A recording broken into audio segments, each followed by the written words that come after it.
donné, il y a un mail qui arrive dans l'entreprise, à tous les collaborateurs de l'entreprise, en gros, ici, et qui dévoile mon passé. Un mail anonyme, tu vois. Ah ouais, donc ça veut te nuire à ce point. Ouais. Il m'a dit, mais au final, ce qu'ils viennent de dévoiler, ça rend ta réussite d'autant plus belle. Donc qu'est-ce que tu t'en fous? Que ça montre que le mec, il n'est pas parti de là, il est parti d'en dessous de ça pour arriver à Halle. Tu vois ce que je veux dire? Donc si vous pensiez qu'il avait fait ce chemin-là, comprenez que vous n'êtes pas prêt. Il a fait tout ce chemin-là. C'est comment, frérot? Ça va ou quoi? Ouais, ça va, Dieu merci, hein. Franchement. Bien. Les choses roulent, ça va. Les choses roulent. On se porte bien, bonne santé, la famille est là. Ok. Ça suffit, on va pas se plaindre. Hein. C'est le principal. Là, t'es sur quoi en ce moment-là, toi? Bah, dans la vie, là, moi, mon créneau principal, c'est que je suis employé chez Venom. Je suis directeur marketing communication monde. Okay, donc je m'occupe en gros de tout ce qui est l'image de marque, tout ce qui est sponsoring, etc. Aujourd'hui, en fait, tu te rends compte un petit peu avec les différentes marques que les gens n'achètent plus des produits. Ils achètent une marque avec laquelle ils se lient. Ils se lient avec les valeurs de la marque, ils se lient avec l'image de la marque, avec tout ce qu'elle peut renvoyer. Donc en fin de compte, c'est un job qui est relativement important. Aujourd'hui, vous le voyez, tous les jobs de marketing en soi, c'est ce qui prend le pas un peu dans les différentes compagnies. Donc c'est ce que je fais aujourd'hui en tout cas. Ok, chez Venom, à l'échelle monde, c'est-à-dire. C'est ça, exactement. C'est une très grosse responsabilité. Et toi, ça fait combien de temps que tu es arrivé chez Venom? Moi, ça fait 6 ans. Ça fait 6 ans. J'étais rentré en community manager, gestion des réseaux sociaux, etc. Ouais. Je me rappelle un peu comme si c'était hier en vrai. 6 ans, Venom, déjà, c'est une marque qui est quand même assez jeune, on va dire. Ouais, Venom, c'est une marque, elle a 17 ans. Elle a 17 ans, 6 ans, donc tu es arrivé au bout de 11 ans. Ouais, c'est ça. Et sur ces dernières années, il y a une très grosse accélération. Et donc, du coup, je pense que, en tout cas, tu as assisté à cette phase d'accélération-là. Parce qu'il y a 6 ans, le Venom d'il y a 6 ans, ce n'était pas le Venom de maintenant. Ouais, c'est clair. De toute façon, en fait, c'est les mêmes retours que j'ai de la plupart des gens, en vrai, tu vois. Et c'est flatteur. Ouais. Tu vois, c'est flatteur. Du coup, peut-être que tu es pour quelque chose. Voilà, je cherche pas à couvrir mon ego en soi. Ouais. Mais c'est flatteur de voir des gens porter du Venom au quotidien, de voir de plus en plus de pratiquants, de fans et autres porter du Venom, de dire des bonnes choses sur la marque, etc. Et donc, derrière, je me dis, voilà, j'ai contribué un petit peu à quelque chose. Parce que moi, je ne voulais pas m'engager dans une boîte où j'allais être infusible en soi. Ouais, ce que je veux dire, je ne voulais pas être un pion qui fournit un travail qui peut être fait par n'importe qui.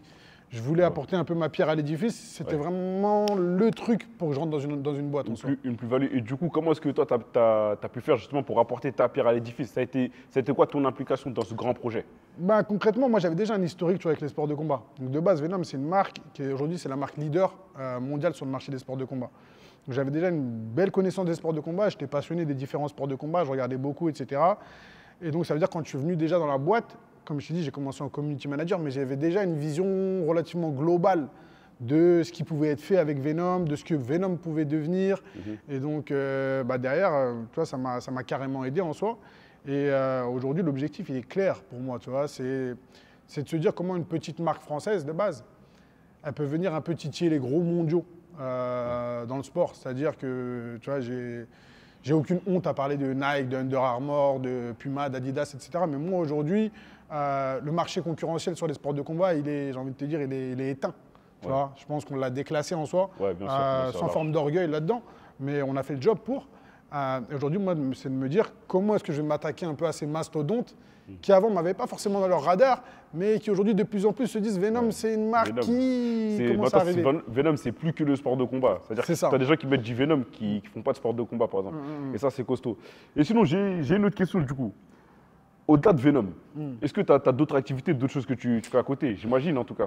Bah, en tout cas, ouais, j'essaye de rouler ma bosse un peu comme tout le monde, tu vois, Ahmad. C'est-à-dire que Venom, c'est bien parce que ça me permet déjà à moi d'accumuler de l'expérience. Ça me permet d'enrichir en partie mon réseau et ça me permet de découvrir de nouvelles facettes de ma personne, mais aussi de nouvelles facettes du marketing et du business en général. Donc tout ça, moi, j'essaye de m'en nourrir en fait. Quand on vient dans un taf, en soi, venir prendre le salaire, c'est une chose. Ouais. Mais il y a beaucoup plus valorisant que le salaire. Et moi, je pars du principe où tout ce que je peux récupérer les à côté, c'est beaucoup plus important que le salaire. Comme quoi? C'est-à-dire, comme je te disais, c'est l'expérience, la compréhension du business, le réseau que tu vas faire, la compréhension des individus qui font partie de cet écosystème, etc., de comment fonctionner avec les gens. Toutes ces choses-là, en soi, tu ne les apprends pas à l'école. Dans notre éducation, moi j'ai grandi en quartier, donc en soi, on n'a pas ces valeurs business lorsqu'on est éduqué, nos parents ne nous éduquent pas avec ça. Donc, derrière, Tu dois te faire ta propre compréhension et derrière ajuster un petit peu tes moves en fonction de la vision que tu as un petit peu. Pour répondre à ta question, ouais, j'ai pas mal de petits trucs à côté. Donc que ce soit des petits business où j'ai investi avec des amis, etc., dans de la restauration, dans de la pierre ou autre. Mais bon, ça c'est mon à côté à moi. C'est ce qui me permet d'assurer une certaine sécurité peut-être pour l'avenir. Mais au-delà de ça, voilà, je me vois vraiment me projeter sur des projets à la fois solidaires et à la fois plus ambitieux. Parce que c'était une première ambition de venir chez Venom et de faire décoller cette marque tel que je le voyais. Maintenant, j'ai d'autres ambitions. Comment est-ce que... Tu vois, vous avez un média, c'est par nous, pour nous. Bon, les armes nouveaux, par nous, pour nous. En soi, quand on dit nous, on ne se dit pas qu'on est les antagonistes ou les ennemis de eux. Bien sûr. Ouais. Mais moi, mon combat, il est de se dire, aujourd'hui, on est sur une France qui est relativement divisée. Ouais. Comment est-ce qu'on arrive à créer ce lien entre nous et eux pour créer des passerelles entre nous en France, entre nous et l'Afrique, etc. Donc, c'est ça tous mes projets en soi. C'est comment on essaie de valoriser un petit peu notre double culture. Comment est-ce qu'on essaye de valoriser l'apprentissage et l'éducation que nos parents ont pu avoir vis-à-vis de nous, les sacrifices qu'ils ont pu avoir pour nous en soi. Comment on arrive à valoriser tout ça pour porter un projet vraiment très haut. J'aime bien ce que tu dis et ça m'intéresse beaucoup parce que du coup, ça va nous permettre d'aller à la question suivante. Justement, tu m'as parlé d'Afrique, de passerelle. Tu disais que tu avais grandi en quartier. Est-ce que tu peux nous en dire un petit peu plus justement sur ça? Dans quel contexte, toi, est-ce que tu as grandi? Où tu grandis? Tu es de quelle origine? C'est quoi tes relations un peu avec ton pays d'origine aussi? Dans quel contexte tu grandis, même familial? Moi, écoute, j'ai grandi dans le 77. Donc, la plupart des gens qui ont regardé la vidéo ont pensé 77, campagne, etc. Tu vois. Ce qu'il faut savoir, dans le 77, tu n'as pas que la campagne en soi. Tu vois, tu peux passer d'une prairie à un quartier où tu es quasiment à Montreuil. Tu vois ce que je veux dire? Donc, en soi, moi, j'ai grandi dans le 77, dans une ville qui s'appelle Lemay-sur-Seine. Donc, pour les gens qui connaissent, ils savent un petit peu de ce que c'est. Ma famille, écoute, moi, mes parents, ils ont mis un gros accent sur l'éducation en termes de valeurs et sur l'aspect école. En soi, c'était hyper important pour eux d'avoir des enfants cultivés, d'avoir des enfants qui pensent par eux-mêmes et d'avoir des enfants qui peuvent être ambitieux. Parce qu'ils ont fait le calcul rapidement en soi. C'est de se dire, OK, le gamin aujourd'hui, il n'a pas besoin de grand-chose, c'est nous qui fournissons tout. Mais à un âge, si on ne lui a pas apporté tous les éléments nécessaires, il va se sentir un peu frustré de la vie. Il va se dire, je ne peux pas aller où je veux parce que je n'ai pas les bagages que j'ai besoin en soi. Donc, ce qu'ils ont fait en sorte, c'est faire en sorte qu'on ait tous les bagages nécessaires pour que demain, on puisse décider de ce qu'on veut faire. Ok, voilà. je vois un petit peu. Et donc, du coup, toi, comment est-ce que tu l'as vécu? Comment est-ce que toi, tu l'as reçu? Le petit Younes, quand tu étais petit, je veux savoir, comment est-ce que toi, t'étais? Comment est-ce que tu vivais justement avec tout ça, avec tout ce cadre que tes parents et tous ces moyens que tes parents ont pu mettre autour de toi? Ouais. Bah, tu vois, ça a plutôt réussi sur l'école, j'ai envie de te dire. Parce que scolairement parlant, tu vois, je suis un enfant qui s'appelle HPI. Ouais, j'ai sauté 2 classes. Au potentiel intellectuel. Voilà, j'ai sauté des classes. J'ai validé mon bac et j'ai eu mon bac, j'avais 15 ans. Ouais. Et d'ailleurs, n'en dis pas trop. On aura un bon passage sur ça. Vas-y, ok. Faut pas trop spoiler. Viens, on déroule tranquillement. Mais c'est bien, c'est bien. Là, tu l'as déjà dit. Mais du coup, l'éducation, c'était hyper important, tu vois. Donc, le parcours scolaire, ça a plutôt réussi. Après, ils m'ont inculqué des valeurs de vie en soi, mais des fois, quand on est enfant, on ne comprend pas forcément bien les valeurs de vie qu'on veut nous inculquer. Et des fois, on tape à côté. Tu vois, et donc, moi, ils m'ont appris toutes ces valeurs de courage, etc. C'était hyper important. Tu vois, les sports de combat, mon père, des petits, m'a mis au judo, etc. C'était hyper important pour lui que l'enfant, il n'ait pas peur, qu'il soit courageux, qu'il fasse face à l'adversité, etc. Et donc, derrière ça m'a mené à un côté un peu autre en soi, c'est que j'aimais bien me bagarrer. Tu vois, donc ce qui m'a mené derrière à la boxe, etc. C'est l'univers des sports de combat. Ouais, en gros, tu étais assez dynamique, comme beaucoup d'enfants en vrai. Et du coup, tu nous as parlé un peu dans le cadre familial, comment est-ce que c'était. Maintenant, tu vois, des fois, chez nous, on peut être différent de comment est-ce qu'on est dehors. Est-ce que toi, c'était ton cas? Est-ce que tu étais la même personne à la maison et dehors et à l'école également? Ou il y avait différents Younes? Non, carrément pas, Mad. 200% différent. Tu vois ce que je veux dire? Ça veut dire que tu avais tellement… En fait, tu sais, dans la manière dont on a été éduqué, en fait, chez nous, les anciens, les parents, ils revêtent une certaine importance. Il y a une certaine forme de respect qui est instaurée. Et donc, moi, j'ai grandi avec cette éducation-là. Le respect des anciens, c'était hyper important. Ça veut dire que le comportement que je pouvais avoir dehors, c'est pas du tout le même que j'avais à la maison. Quand je rentrais à la maison, j'enfilais mon costume, en vrai. Tu vois ce que je veux dire? J'étais dans une autre mentale. J'allais pas avoir un mot de travers vis-à-vis de maman ou vis-à-vis de papa. Tu vois ce que je veux dire? J'allais pas crier sur quelqu'un à la maison. J'allais pas faire quoi que ce soit de déplacé. Parce que je savais derrière, c'était sanction. Sanction directe. fallait se tenir à KO, fallait pas sortir. Et est-ce que tu as des anecdotes justement qui peuvent illustrer un peu ce truc-là, des choses peut-être que toi, avec le recul, tu te dis ah ouais, quand même, c'est limite schizophrène. Bah ouais, en vrai, tu vois, il y a pas mal de dingueries. Moi, je me rappelle que quand j'étais petit, par exemple, comme je t'ai dit, j'étais un bon enfant, j'apprenais bien à l'école en soi, j'avais de bonnes notes, etc. Mais tu vois, j'avais souvent des punitions à cause du comportement turbulent, etc. Et je me rappelle, tu vois, ces punitions et tout, bah moi, je falsifiais la signature de mes parents, j'allais dans les toilettes. Parce qu'on vivait dans un petit appartement. C'est-à-dire le seul moyen que personne me crame, j'allais dans les toilettes. Je restais là longtemps dans les toilettes pour faire mes punitions. Tu te rappelles les punitions, tu devais répéter des lignes, etc. Je finis à la place de mes parents sur le carnet de correspondance. Tac, je pliais ça, je rangeais ça. J'avoue, sacré anecdote. Donc en vrai, tu vois, c'est ça en fait, tu vois, pour refléter, pour que mes parents, en fait, ils aient une image de moi ils ont bien fait leur job. Tu vois ce que je veux dire? Ils ont bien fait leur job. Même si tu faisais tes bêtises. Exactement. Tu faisais, t'assumais pour toi, tu les gardais cachés, mais tu voulais pas que ça les impacte. Non, la déception des parents, tu vois, c'est trop important en fait. Tu vois, c'est quelque chose qui peut te briser le cœur, c'est quelque chose qui peut briser un homme pour moi. Tu vois, la déception des parents, de ne pas avoir de fierté de tes parents. Moi, je me suis retrouvé un petit peu dans ces positions-là. Je pense qu'on va en parler un peu plus tard, tu vois. Et donc ouais, dans la déception des parents, c'est des choses qui font très mal, tu vois. Je suis pas hyper sensible, émotif et autres. Mais ça, c'est une chose qui va me toucher directement. Ouais. C'est un truc, en tout cas, qui peut te toucher, c'est le fait de voir tes parents. Et du coup, tu nous disais, Younes, tu as été bien encadré. Tes parents ont fait le maximum pour que vous soyez cultivés.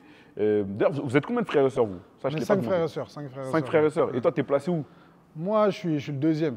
T'es le deuxième? Je suis le deuxième. Ok, donc après, il y a 3 plus petits. Après, ouais, j'ai 3. Et t'as pas eu ce truc de devoir donner l'exemple en plus, peut-être, non? En vrai, même pas. Je me suis jamais posé ces questions. Parce que, tu as vu, j'avais un grand frère qui est quelqu'un de, comment dire, d'assez clairvoyant, bienveillant envers les gens, qui a de belles valeurs. Et donc, tu vois, je me disais, c'est lui qui endosse ce job-là au final.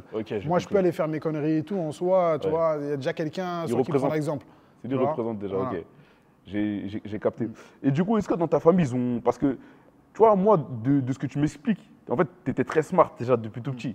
Tu vois, c'est-à-dire que autant à l'école, comme tu dis, tu pouvais être studieux, bien travailler, mais en même temps, tu avais ce côté de dynamique, tu fais beaucoup de bêtises, un petit hafrit un peu comme on dit. Et est-ce que ça, tes parents, ça, ils l'ont décelé assez tôt? Est-ce que vous étiez tous comme ça ou tu étais peut-être un peu différent encore Moi, je pense plus. Tu vois, moi, je pense plus. Pourquoi? Parce qu'en fait, j'ai toujours eu ce goût du risque, en fait. Tu vois ce que je veux dire? Le danger, ça m'a toujours attiré en soi. Bah, tu connais, tu es un gamin, quand tu lui dis de ne pas faire quelque chose, il a envie de le faire, tu vois. Et moi, toutes ces choses-là qui me paraissaient genre dangereuses, risquées, etc., fallait que j'y mette un pied là-dedans. Tu vois, fallait que je mette un pied là-dedans, que je goûte cette sensation de risque. Et c'est pas anodin pour que le fait que je sois arrivé dans les sports de combat après. Parce que quand tu vas rentrer sur le ring, peu importe qu'il y ait 1000 personnes ou 10 000 personnes en soi, tu as vu, tu ressens une pression de malade. L'adrénaline. Tu vois, tu ressens une peur, tu ressens une adrénaline. Et ça, j'en avais besoin. Et tu vois, ça, c'est quelque chose qui me motive en soi dans la vie. Tu vois, j'ai besoin de ces choses-là pour avancer.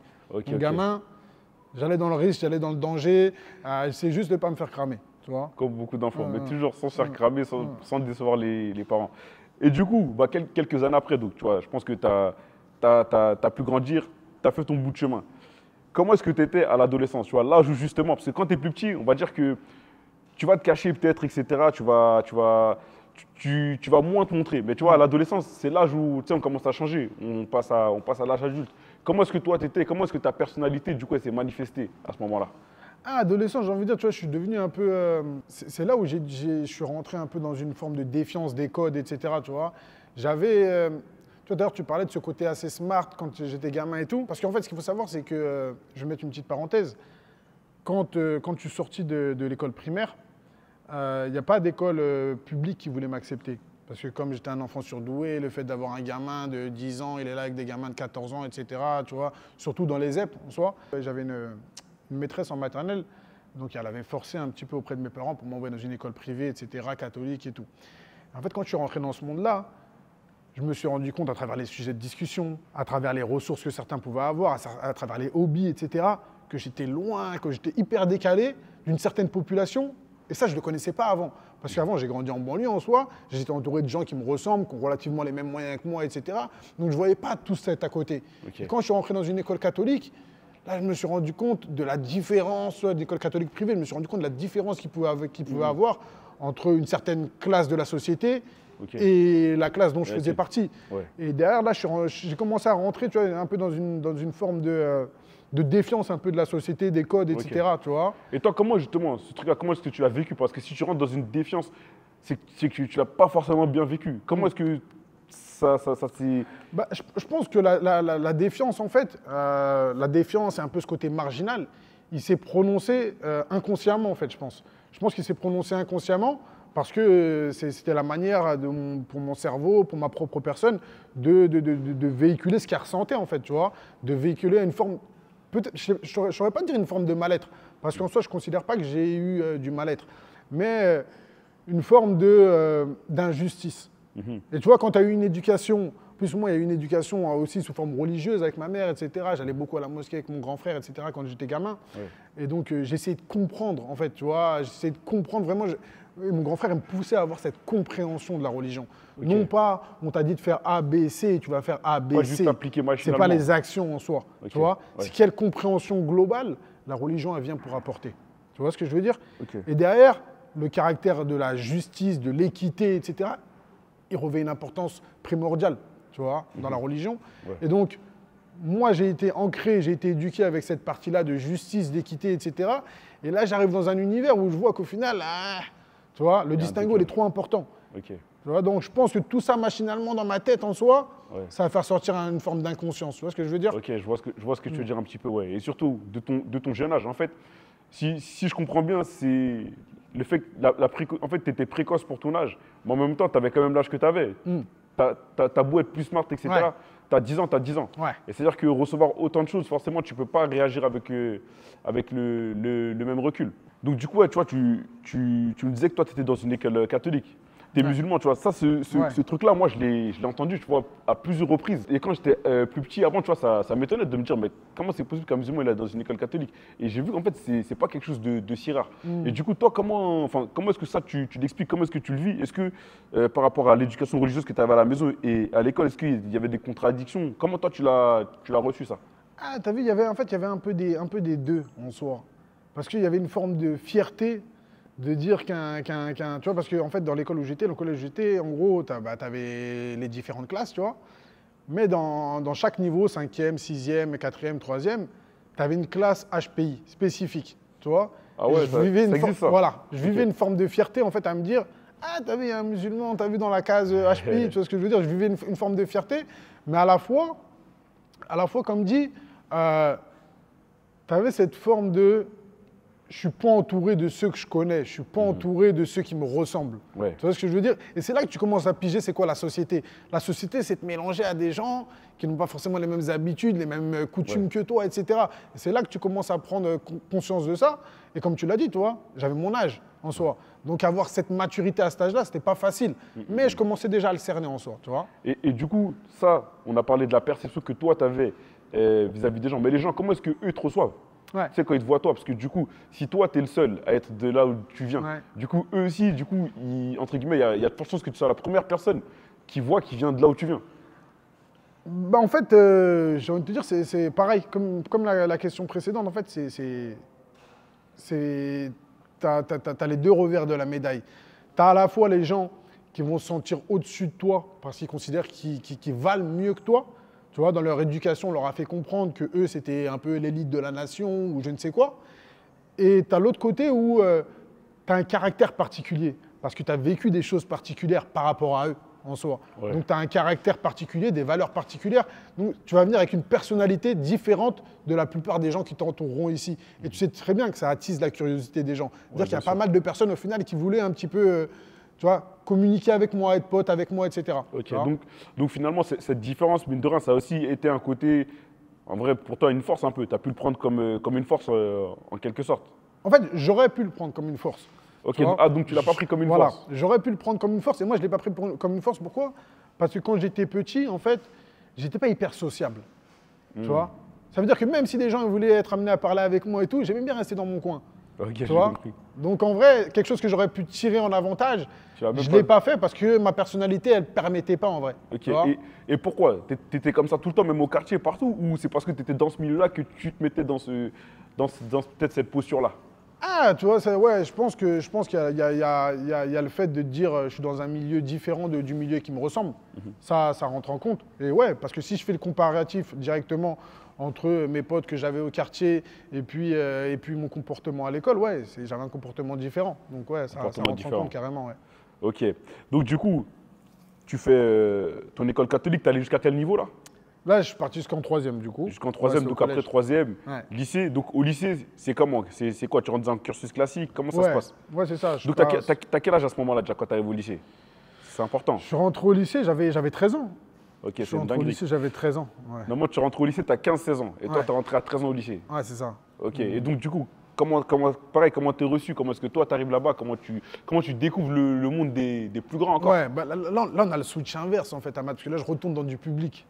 Tu captes? Là, je retourne dans du public, ça veut dire qu'on a le switch inverse. J'ai été habitué pendant 4 ans à un certain univers. Là, je retourne dans du public avec des fréquentations que je peux connaître, etc. Mais plus âgés que moi, tu vois, d'autres générations que moi, etc. Donc, je t'ai vu un peu comme le petit à tout le monde, tu vois ce que je veux dire ou pas? Ok. Et donc, eux, ils te prennent pour un petit quand tu arrives. Parce qu'en plus, ouais. Entre 13 ans et 15 ans, quelqu'un qui a 23 ans et 25 ans, il n'y a pas de diff. Ouais. Mais 13 ans et 15 ans, tu la diff, tu la vois direct. Exactement. Donc, ouais, on me voit comme un petit. Tu vois, on me voit comme un petit. Donc là, moi, je suis dans une quête aussi de comment je m'affirme. Tu vois, j'ai un tempérament, j'ai un caractère. Si tu as vu, s'il faut en découdre sur un sujet qui pose problème, on va en découdre et ça va montrer aux autres qui je suis en soi. Tu vois, tu es un peu dans cette mentale-là. D'accord. Et donc, du coup, toi, c'est comme ça que tu fais pour peut-être t'affirmer. C'est peut-être peut-être sur la partie plus conflictuelle. Conflictuelle. Enfin, sur des débats, des échanges et tout. Ouais, en soi, ouais, c'est de montrer en fait que je sais tenir ma position. C'est de montrer que tu vois, que je recule devant rien, etc. Tu vois, c'est ces choses-là, c'est d'affirmer mon caractère en soi. Tu vois. Et du coup, sur cette période-là, au niveau de ta famille, au niveau des potos, etc., comment est-ce qu'eux, ils le perçoivent? Parce qu'on en a parlé quand tu étais petit, là, tu es passé par l'école catholique, ensuite tu es revenu dans le public, tu reviens, tu es remélangé un peu à tout le monde, on va dire. Et du côté familial, comment est-ce que ça se passe en termes de relations, tout ça? Côté familial, écoute, moi j'ai toujours eu une bonne entente avec toute ma famille, tu vois. Et ça, c'est une fierté de ouf en vrai, tu vois. Parce que tu connais, dans les quartiers, et pas que dans les quartiers d'ailleurs, en fait, tu as souvent des familles qui sont dessoudées, le grand frère qui parle plus au petit frère, la petite sœur, ceci, cela, etc. Ouais.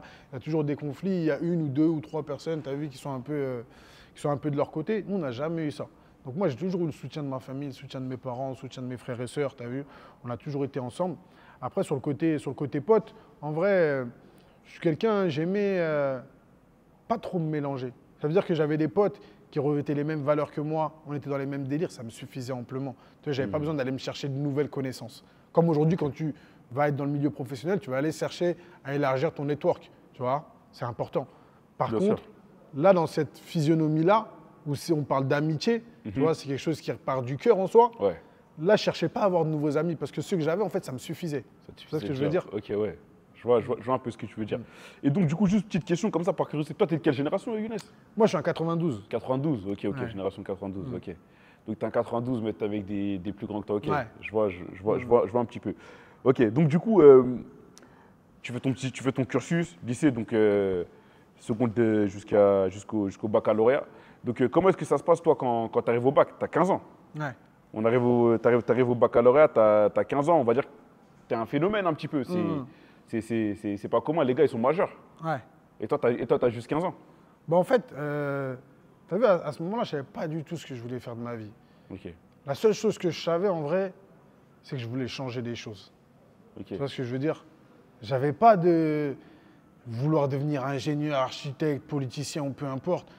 La seule chose que je savais au fond de moi, au plus profond de moi, c'était même pas de faire de l'argent aux caisses. C'était je veux changer les choses. Je veux que demain, dans l'histoire, il y a quelque chose qui apparaisse auquel j'ai contribué en soi. Tu vois ce que je veux dire? Ça, c'était hyper important. C'était au plus profond de moi. Toi, c'est des choses que tu ne sais pas expliquer, en fait. Ouais. Tu vois, tu as des choses au plus profond de toi. Des fois, tu sais qu'il va t'arriver quelque chose. Ouais. Tu n'as aucun argument rationnel pour les apporter. Tu vois ce que je veux dire? Je vois ce que tu veux dire. Et moi, j'avais ça au fond de moi où ma volonté, elle est juste de changer les choses. Ouais. Tu vois ce que je veux dire? Ça me parle. Et ça carrément, c'est un trait commun, on va dire, entre plein de grands, tu vois. Petite parenthèse, tu vois, mais genre aujourd'hui, tu sais, tu as plein de milliardaires, tu vois, ils sont milliardaires, ils sont pétés de thunes. Et en fait, les gens, ils se demandent genre pourquoi, tu sais, ils vivent pas une vie de luxe, etc. Mais en fait, c'est parce que leur perception, tu vois, de l'argent, c'est pas la même que les autres. Eux, ils utilisent l'argent pour une cause, pour marquer l'histoire, changer le cours de l'histoire, laisser leur nom, tu vois. C'est-à-dire qu'ils ne veulent pas vivre bien ou mettre leur famille à l'abri, tu vois. Et c'est pour ça que tu as plein de milliardaires qui ont déshérité. Et en fait, du coup, si je capte bien, et en plus, ils ont tous aussi ce point commun, souvent c'est des génies, c'est des HPI, tout ça, tu vois.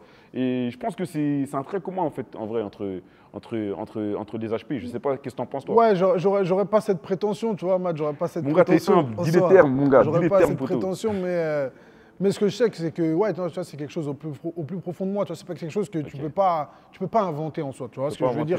C'est pas mes mots qui le disent, en fait, c'est quelque chose que tu ressens, tu vois, et ça a toujours été là. Et donc, du coup, tu passes le baccalauréat. Ouais, voilà, je passe tu l'obtiens le bac. Donc, j'imagine, t'es un génie. Et en fait, le problème à cette époque-là, un petit peu, c'est que passer d'une école où tu es dans un collège où on te met en HPI, où il faut un rythme de travail, tu vois, très poussé, parce qu'on vous considère comme une forme d'élite. Derrière, tu arrives dans un lycée public où la plupart s'en branlent un petit peu des cours. Tu vois, tu rentres dans cette démarche un petit peu feignante. Tu vois, et tu te reposes. Moi, je suis quelqu'un, à ce moment-là, je me suis reposé sur mes acquis à fond. Pour te dire, baccalauréat, j'ai pas appris, j'ai pas révisé. Tu vois ce que je veux dire? Baccalauréat, la seule chose que j'ai révisé, c'est histoire-géographie, parce que je savais qu'il y avait des dates.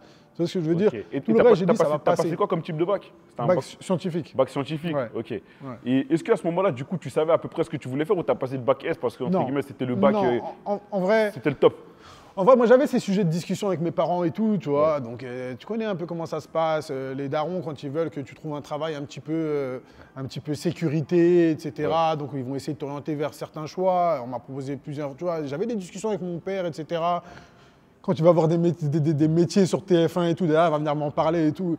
Moi, je disais, non, tout ça, ça ne m'intéresse pas en vrai, tu vois. Et après, il me disait, mais tu sais pas ce que tu veux faire. Moi, je dis non, je ne sais pas ce que je veux faire. Ça veut dire que tu vois, même en première, quand tu dois faire ton choix de cursus, ta branche scientifique, littéraire et autres, moi, je ne savais pas du tout quoi faire. Ok.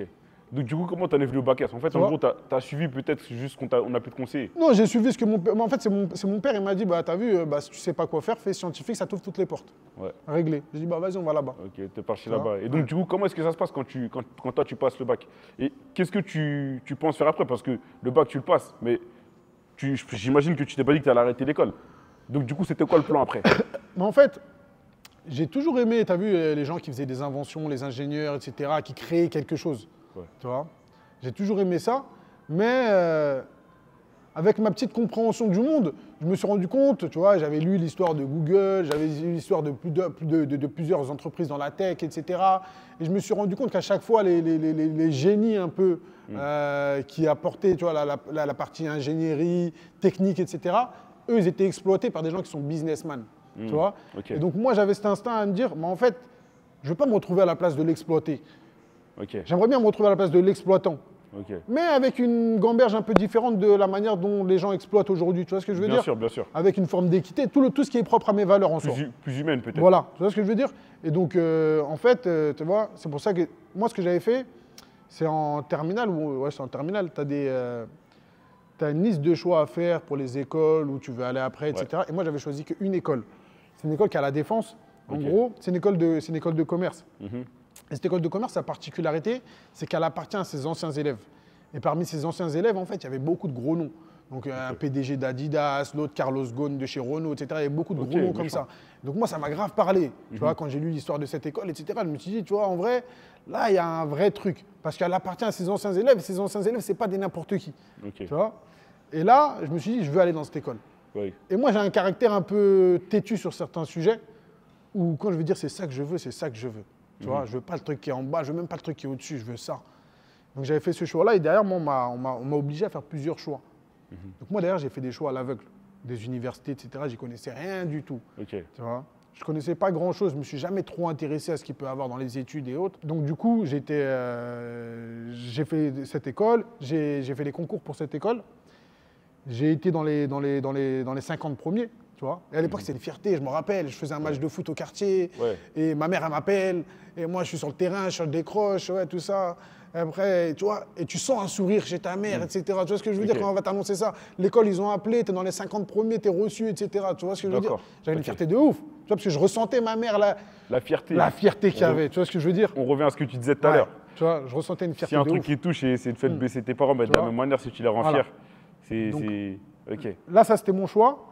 Après, c'est avéré que ce show-là, bah, tu vois, il a pas forcément payé parce que bah, du coup, c'est une école privée, c'est une école payante. Moi, j'étais parti d'un constat simple, tu vois. Ici, il y a un système d'aide, etc., qui est assez productif, surtout dans les études, quand les mecs s'avancent bien, etc. Donc, je m'attendais à avoir des aides. D'ailleurs, j'ai eu très peu d'aides. Je crois qu'on m'avait proposé à l'époque 1 700 € sur 12 000 €, tu vois. Donc, tu avais 12 000 € à payer pour intégrer l'école. Donc, tu avais été sélectionné par l'école, si je comprends bien, pour résumer. Et les frais de scolarité, c'était 12 000 €.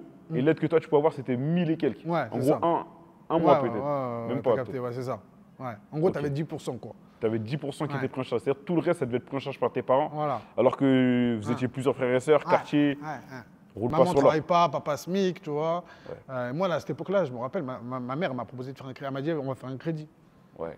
Et ça, c'est un truc, ça m'a touché de ouf. Tu vois ce que je veux dire? En fait, ça m'a touché de ouf, mais pas dans le bon sens. Tu vois, ça m'a remis à ma place, tu vois. On est des pauvres en vrai. Ouais. Tu vois, on est des pauvres et à chaque fois, on va devoir mendier pour avoir quelque chose, tu vois. Et là, ça m'a mis ça a fait vriller un peu chez moi, tu vois, un truc. Tu vois, ça m'a fait un switch-off assez bizarre, tu vois. Donc là, en fait, ça t'a peut-être, on va dire, révolté. Ça a peut-être activé un truc en toi que tu n'avais pas eu avant. Parce que tu dis, peut-être que en vrai, tu dis qu'il ne mérite pas ça. C'est-à-dire qu'il donne le meilleur, vous avez tout fait. En plus, le pire, c'est que toi, tu as taffé.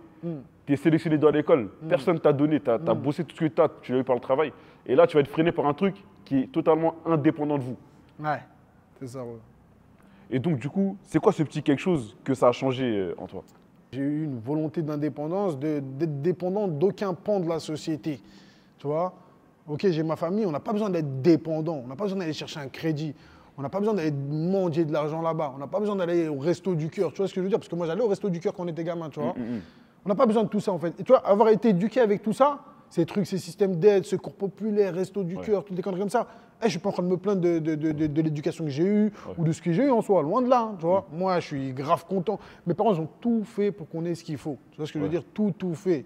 Tu vois. Ma daronne, elle allait faire carrément la bénévole au secours populaire à passer toute la journée, tu vois ce que je veux dire, pour aider les gens. Et derrière, forcément, on récupérait un peu de bouffe pour la baraque, t'as capté, c'est normal. Mais en gros, là, je suis rentré dans un switch un peu d'indépendance où je me suis dit, en vrai, il ne faut plus qu'on dépende de qui que ce soit. Tu vois. Je vois ce que tu veux dire. Ouais, en fait, en gros, vous êtes resté dans les clous, vous avez respecté, entre guillemets, les règles de la société.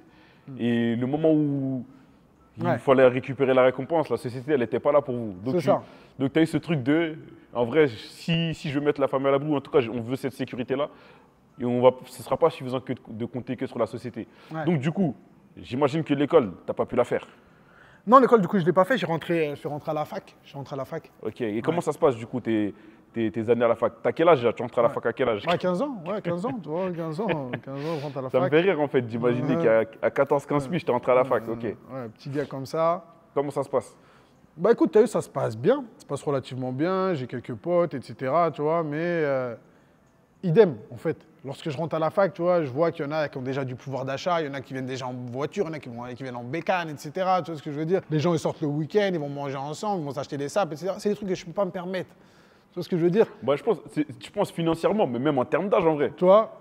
Bah, en fait, moi j'avais pas ce complexe d'âge. Moi, je me voyais comme eux en vrai. Tu vois ce que je veux dire? Peut-être qu'eux ne me voyaient pas comme eux, mais moi je me voyais comme eux. J'avais pas de complexe. Dans ta tête, tu avais 17, 18 piges. Non, j'avais pas de complexe d'infériorité de jeunesse ou qu'est-ce. Je l'avais pas du tout, tu vois. Ok, d'accord. Donc du coup, et comment est-ce que ça résonne quand tu vois justement tout ça, tu arrives à la fac, rebelote, ça se répète. Comment est-ce que tu le vis au niveau des études? Est-ce que tu restes assidu? Est-ce que tu maintiens un parcours? Tu as un truc que tu vises? Est-ce qu'il y a quelque chose que tu voulais faire précisément? C'était quoi? Tu allais dans quel cursus? Bon, en vrai, tu as vu, comme je t'ai dit, je suis rentré là-bas par hasard parce que de base, ça ne faisait pas partie de mes choix. Maintenant, quand je vois un peu cette situation où les gens ils ont un peu de pouvoir d'achat, etc., je me dis, bah, moi aussi, il faut que je me démène pour avoir du pouvoir d'achat, que ce soit aller chercher un taf en alternance, etc. Je me rappelle à cette époque-là, je suis trop jeune pour aller travailler, tu vois ce que je veux dire? Donc moi, je commence à rentrer dans les délires. Je ne sais pas si tu te souviens, à l'époque, on faisait des commandes en Chine, des produits, des baskets, etc., les jeans, les visus, des conneries comme ça. Frère, moi, je discutais directement avec la Chine sur Internet, sur MSN, à l'époque, Windows Live Messenger. Ils m'envoyaient les colis, tu vois ce que je veux dire, et je revendais ça ici. Donc là, je commençais à avoir un peu de pouvoir d'achat. Je me rappelle, la première fois, j'ai fait 1 000 €, c'était une dinguerie de ouf, tu vois. 1 000 € dans ma main, tu vois. Je voulais les tenir très longtemps. Pourtant, je ne suis pas accroché à l'argent, tu vois ce que je veux dire. Mais ça symbolisait quelque chose, tu vois ce que je veux dire. Ouais, en gros, je pense que tu devais repenser au parcours, etc. Là, je viens de faire de l'argent par moi-même, comme ça, comme un grand. C'est ça. J'ai même pas l'âge de travailler, je ne peux pas être embauché, mais je viens de faire de l'argent par moi-même. Et donc, du coup, Tout simplement, c'est quoi la suite de l'histoire? Est-ce que tu termines ton cursus à l'université? Comment est-ce que ça se passe ensuite? Bah écoute, suite de l'histoire, c'est assez simple, tu vois. J'avais encore un peu, je sais pas si je peux appeler ça comme ça, mais un traumatisme, tu vois, par rapport à la situation que j'avais vécue avec l'école. Et en fait, je me rends compte rapidement que l'université, je valide la première année, tu vois. Je me dis, bon, vas-y, tranquille. Dès que je rentre en deuxième année, en soi, je suis grave désintéressé, en fait. Je me dis, qu'est-ce que je fais là? Tu vois. C'était pas ton choix. Ouais, c'était pas mon choix. Qu'est-ce que je fais là, en vrai? Tu vois, oui, d'accord, je veux rendre mes parents fiers, etc., en ayant des diplômes, mais est-ce que ce diplôme va me mener quelque part? Est-ce que ici, ça va me mener quelque part, en vrai? Ça me mène pas à grand-chose, j'ai pas l'impression. Donc là, tu as vu, je suis parti dans un délire un peu… Tu vois, je vais te dire, la première fois, j'ai touché 1 000 €, en gros, j'étais content, tu vois, c'était une forme de fierté. Là, je me suis dit, vas-y, je vais aller chercher plus. Ok. Tu vois, je vais aller chercher plus. Mais maintenant, tu sais très bien que tu n'as pas plus sans difficulté, sans risque, etc. Bien sûr. Donc… T'as quel âge à ce moment-là, deuxième année, du coup? Là, j'ai 16 ans. 16 ans, ok. Ouais, j'ai 16 ans. Donc 16 ans, c'est l'âge où normalement, tu n'as même pas le bac encore. Ouais, c'est ça. Et toi, tu es à l'université, tu es en deuxième année déjà. Donc du coup, tu dis que tu vas chercher plus. Mais est-ce que tu as toujours en tête ce truc de l'école ou en vrai, dans ta tête, tu as décroché de l'école parce que tu étais désintéressé, parce que tu n'avais pas choisi et petit à petit, tu commences à basculer peut-être du coup dans un truc où tu dis tu vas commencer à faire ton argent par toi-même? Ouais, j'ai décroché complètement de l'école en vrai. J'ai décroché complètement du système scolaire. Je me suis dit, bon, tu vois, moi, j'ai une part de croyance au destin. Tu vois. Je suis conscient que on fait des choix. C'est nos choix qui vont dicter notre vie en soi. Tu vois ce que je veux dire? Je suis conscient que c'est nos actions qui vont dicter notre vie, qu'à la fin, on sera jugé de ça en soi. Mais je suis, comme je t'ai dit, ouais, je crois à une forme de destin et je me suis dit, en fait, si je dois réussir quelque chose, peu importe les causes et les moyens, c'est juste les actions que je vais mettre en place. Donc, peu importe l'école en vrai. J'ai juste moi à créer mes propres trucs. J'ai juste à avoir les bonnes idées, les mettre en place, les dérouler, les développer et ça va prendre. Tu vois ce que je veux dire? Donc là, j'avais plus ce truc de dire il me faut absolument des diplômes pour pouvoir rentrer dans un poste important, etc. Je me suis dit en vrai, ce que les autres font, je peux le faire. Tu vois? Mais maintenant, il y avait cette question de faut du financement, quoi qu'il arrive, quand tu veux lancer des projets, etc. Tu vois? Il faut du financement. On en vient à la question fatidique. On en vient à la question fatidique. Tu vois ce que je te dis, comme tu dis. Et comme par le passé, tu as déjà vécu ce truc de il fallait du financement. Donc déjà, tu vas pas regarder au niveau des banques, tu vas pas regarder au niveau de l'État. Donc du coup, c'est quoi la solution que toi, tu as trouvée? Moi, j'ai jamais été quelqu'un des aides. Carrément, tu vois, c'est un truc de ouf ce que je vais dire. Parce que mes parents, ils ont toujours bénéficié des aides, etc. Mais je déteste les aides. Pour moi, c'est contre-productif. C'est une dinguerie de dire ça, je sais, hein, tu vois ce que je veux dire? Parce que je sais qu'il y a des darons, elles en ont besoin à toute patate, tu vois, et c'est normal. Mais pour moi, c'est contre-productif. C'est pas ton école. Ça nous a bloqués. Je pense que ça a bloqué beaucoup de gens. En fait, ils se sont dit, bah ça va, t'as vu, je prends mes 1200, 1300, 1500, j'en sais rien. Pour dire, je connais même pas les aides. Tu vois ce que je veux dire? Mais je prends mon truc, donc je peux rester tranquille à rien faire. Mais ce qui a poussé les gens à pas se développer et à ce qu'on n'ait pas une masse de gens comme nous qui ont été poussés les portes. Tu vois ce que je veux dire? Ça, c'est ce que tu dis, c'est lourd de ouf parce qu'avant-hier, on avait un tournage et on a un passage dans le tournage où justement, tu as vu, j'en viens à ce truc-là, tu vois, la répression, tu as vu, et les aides à outrance, en fait, c'est pas ça qui…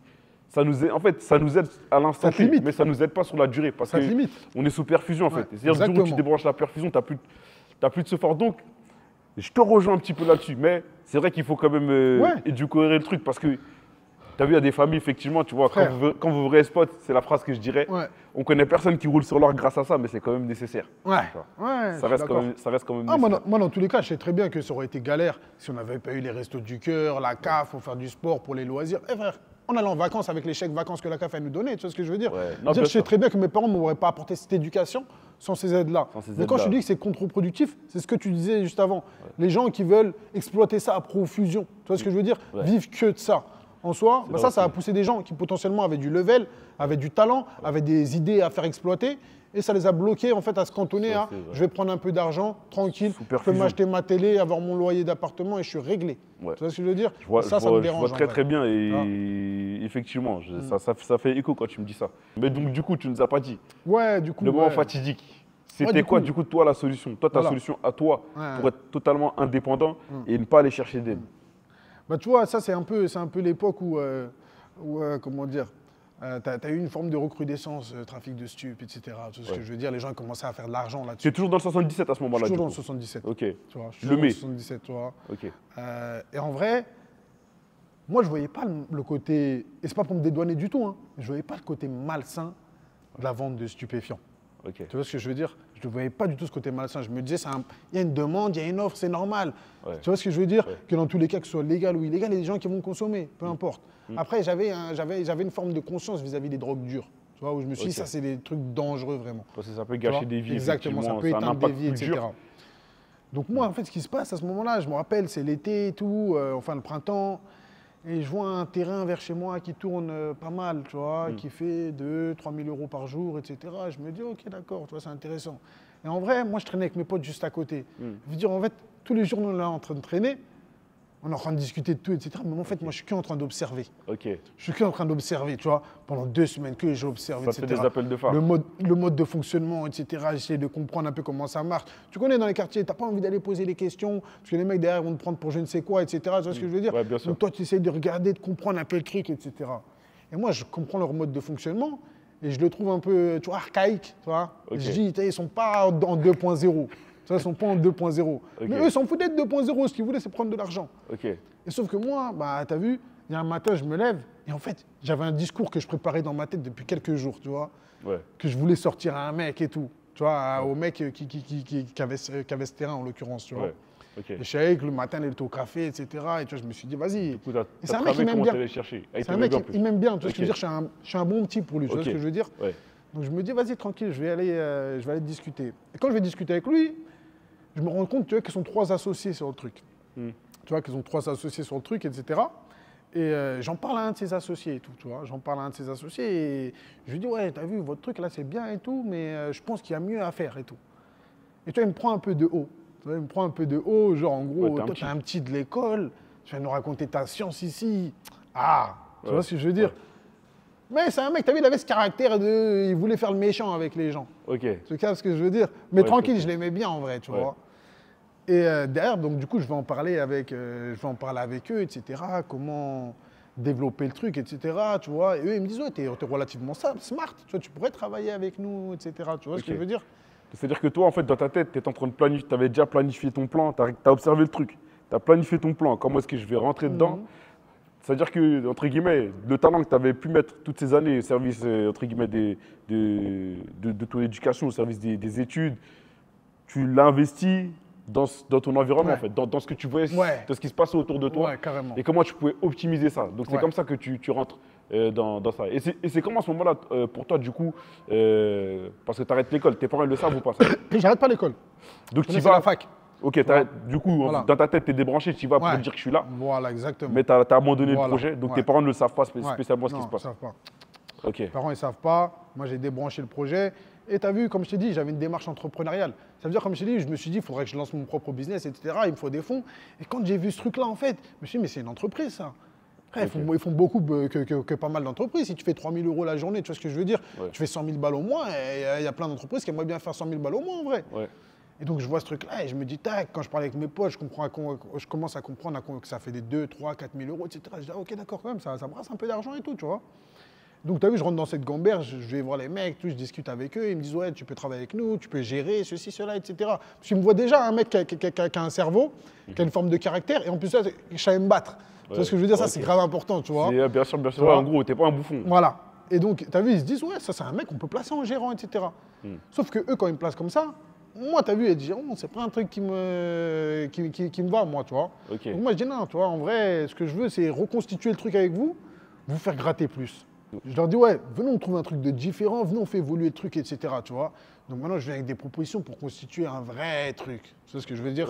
Comme on appelle un vrai four. Tu vois. Pour ça, c'était un micro-ondes, un grille-pain ou un truc à gaufre, tout ce que tu veux, un vrai four. Tu vois ce que je veux dire? Truc structuré, du monde, du débit, de l'argent. Tu vois. Et ça a marché du coup ou pas? Et en vrai, le truc là, en fait, je me suis retrouvé, comment dire, pris à mon propre piège.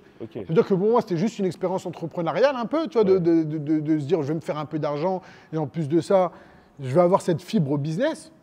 Et en vrai, là, je me suis fait prendre dans l'étau. Pourquoi? Parce que j'ai commencé à générer de l'argent. Ok. Tu vois? Donc toi, tu prends goût. Ouais. Tu peux pas laisser le bébé comme ça. Voilà. Je peux pas laisser le truc. Et maintenant, le truc, il grimpe 5, 6, 7 000 euros, 8 000 euros. C'est monté jusqu'à 14 000 euros la journée. Tu vois ce que je veux dire? Ça veut dire que pendant plus d'un an, ça faisait plus de 10 000 euros par jour. Tu vois ce que je veux dire? Ça veut dire que je commence à manger de l'argent. Tu as vu, c'est pas mon terrain en soi, mais je commence à manger bien de l'argent parce que ce que j'ai apporté, j'ai été une vraie valeur ajoutée. Tu vois? Donc je commence à bien manger. Les mecs sont reconnaissants de ça. C'est des bons gars. Tu vois? C'est devenu, en fait, c'était mes grands. C'est devenu mes gars. Tu vois ce que je veux dire ou pas? Parce que tu connais, quand tu fais faire de l'argent à des gens, etc., c'est normal, tu vois. Ils ont vu finalement, tu n'étais pas un petit. T'as capté? Tant que ça. Ok, je vois un petit peu. Donc en fait, là, si je dois résumer un peu la situation, tu vois, par rapport à ton parcours, par rapport à tout ce que je comprends, en fait, là, on va dire que effectivement, en fait, le moment où ta mère, entre guillemets, t'as vu que tes parents étaient prêts à prendre un crédit pour toi, c'est ça, en fait, qui a été le déclencheur de tout ce qui t'a amené ensuite jusqu'à cette position-là, en fait, si je comprends bien. Bah en vrai, ouais. Comme tu vois, Ahmad… Sans se chercher d'excuses, hein, si c'est vraiment ça, tu vois. En soi, oui, ça a beaucoup contribué parce que, tu vois, souvent, on va reprocher à un jeune de banlieue de mal s'intégrer, de ne pas s'intégrer. Moi, mes parents, ils ont mis toutes les causes nécessaires pour faciliter l'intégration de leurs enfants. J'étais plus cultivé, j'en connaissais plus sur l'histoire de France que la majorité des Français. Tu vois ce que je veux dire? Ça veut dire, je me suis dit, attends, on a tout fait dans les règles en soi pour pouvoir intégrer votre système, intégrer la société. Et c'est normal en vrai. Tu vois ce que je veux dire? Quand tu viens dans un milieu, tu dois t'acclimater à ce milieu. Et pour moi, c'est normal. Donc toutes ces choses-là, elles ont été faites, en fait. Et derrière, bah, tu passes un petit peu, tu as vu, tu as un putain d'ascenseur émotionnel. Quand tu vois que ta daronne, elle est grave contente parce que tu es pris, et puis derrière, elle part dans une recherche de crédit. Et toi, ça, ouais, c'est le truc qui a… C'est le truc qui a… C'est révolté de la société. En fait, en quelque sorte, en vrai, tu faisais juste payer cette injustice, si je comprends bien. Après, tu vois, en vrai, avec du recul, moi, je tire tout ça comme une expérience. Tu vois, c'est une expérience de vie et ça m'a apporté beaucoup en vrai. Par laquelle t'es passé. Voilà, ça m'a apporté beaucoup, mais il y a d'autres expériences de vie qui auraient pu m'apporter beaucoup en vrai. Ça veut pas dire que c'est ce choix-là parce que j'ai fait là, j'en suis là aujourd'hui, loin de là. Exactement. Tu vois ce que je veux dire? Aujourd'hui, je serais mieux que ça en soi. Il faut aussi garder ça en tête. C'est-à-dire que c'est pas la solution. C'est pas parce que tu subis une injustice qu'il faut partir directement dans le sale, dans le noir, tu vois. Je pense qu'effectivement, tu aurais pu connaître d'autres choses, mais c'est ça qui a été ton chemin à toi parce que tu as fait avec les moyens que tu avais là sous la main. Et donc, du coup, comment est-ce que ça finit cette histoire? Parce que je pense qu'il est aussi important de rappeler la suite de l'histoire. Ouais, la suite de l'histoire, derrière, je vais une première fois en prison. Ok. J'ai 18 ans. Donc, ok. J'ai 18 ans, j'y vais pas très longtemps, 10 mois. 10 mois. Okay, moi, ça fait un peu déjà pour… Ouais, mais comme tu sais, tu vois, lorsque tu es avec des personnes avec qui tu t'entends bien, etc., c'est quelque chose qui passe en vrai. Tu vois, je ne suis pas là pour diaboliser ou ni même faire croire que la prison c'est un paradis, loin de là. Mais ça passe, ok? Ça passe, c'est une expérience tranquille. Ça m'a apporté une forme de maturité, une forme de compréhension. C'est bon, d'accord. On en tire les enseignements qu'il faut. Maintenant, derrière, sauf que j'en tire pas de leçon de me dire qu'il faut arrêter. Il faut juste mieux faire. Tu vois, faut juste mieux faire. D'accord. Donc là, je m'engage. C'est-à-dire que toi, la leçon dont tu as retenu de ça, en fait, à ce moment-là, en tout cas à 18 ans, quand tu fais tes 10 mois, quand tu ressors, tu ne te dis pas, ça y est, j'ai compris, il faut que j'arrête. Tu te dis, il faut que je fasse encore mieux pour ne pas me faire prendre. Et qu'est-ce qui a fait que du coup, toi, ça ne t'a pas freiné, en fait? C'était pour justifier mon choix de base. C'est-à-dire que j'ai fait ce choix de base de rentrer dans ça, tu vois. Bah, derrière, si j'avais tiré la leçon et j'aurais arrêté en soi, ça aurait pas justifié le premier choix. Du coup, ça aurait expliqué que, en vrai, tu avais tort depuis le début. Voilà, que j'avais tort depuis le début. Mais tu connais, tu ne veux pas te donner tort. Ça veut dire que tu veux justifier que tu as fait le bon choix, mais tu as mal géré le truc juste. Ok. Donc derrière, du coup, tu répares juste les petites erreurs. Mais le champ en lui-même, il est bon. C'est juste que selon toi, tu as… Voilà. Et du coup, la première fois que tu rentres au CARP, là, c'est comment tes parents le perçoivent? Parce que là, du coup, eux, ils t'ont donné l'éducation qui a des années-lumière. Normalement, avec l'éducation qu'ils t'ont donné, les moyens qu'ils ont mis, tu ne peux pas finir là-bas. Mais toi, malheureusement, la vie fait que tu finis là-bas. Comment est-ce que ça se passe? Comment est-ce que c'est géré au niveau familial? Ah, c'est dur. C'est dur. En vrai, tu t'en veux même pas d'être là. Tu t'en veux même pas de perdre du temps. À ce moment-là, moi, personnellement, tu vois, je m'en veux pas de tout ça. Je m'en veux pas de me dire ça va être la galère, etc. Ou non. C'est ce que je m'en veux. Je pense qu'à mes parents. Je me dis, waouh, la honte que je leur inflige. Tu vois ce que je veux dire? Waouh, quelle dinguerie j'ai fait. Tu vois ce que je veux dire? Je me rappelle, mon premier parloir, je crois que c'est la dernière fois de ma vie où j'ai pleuré, c'est mon premier parloir, je crois. Voilà, tu vois, où j'ai vraiment été en sanglots, frère. C'est le premier parloir avec mes parents avant avant de sortir de ma cellule. C'était une dinguerie, tu vois. Je me suis dit, quelle dinguerie, je viens de leur faire, en vrai, tu vois. Ouais, tu réalises tout ça. Et même, comment est-ce que ça se passe? Comment est-ce que toi, tu te fais prendre? Comment est-ce que tu arrives? Ta première entrée, ta découverte du milieu carcéral, comment ça se passe? Franchement, rien de particulier, rien de spécial, tu vois. En fait, c'est la street. Si tu es à l'aise dans la street, tu es à l'aise là-bas, en vrai. Tu vois, donc, je me sens rapidement à l'aise là-bas. J'ai les codes, en soi. Tu vois ce que je veux dire? J'ai les codes, je me sens rapidement à l'aise. Je suis un débrouillard naturel dans la vie, donc j'essaie de me débrouiller pour avoir ce dont j'ai besoin, etc. Et puis, il y a des gars de chez moi, des anciens de chez moi, etc. Donc, ça veut dire que rapidement, j'arrive à comprendre l'écosystème du placard, en soi. Tu as analysé, tu as su comprendre, tu étais prêt pour faire tes 10 mois après. Ouais, voilà, je suis prêt. Et après, par contre, il y a une chose, c'est que, tu vois, moi, j'avais mon grand frère. Tu vois, je t'ai dit, très, très belle vision de la vie, tu vois, quelqu'un de relativement clairvoyant, très smart, très cultivé, etc. Il m'a envoyé des courriers, tu vois, qui avait un certain impact. Sur toi, ok. Au tout début, ça t'a aussi aidé à avant garder. Que j'ai un téléphone, tu vois.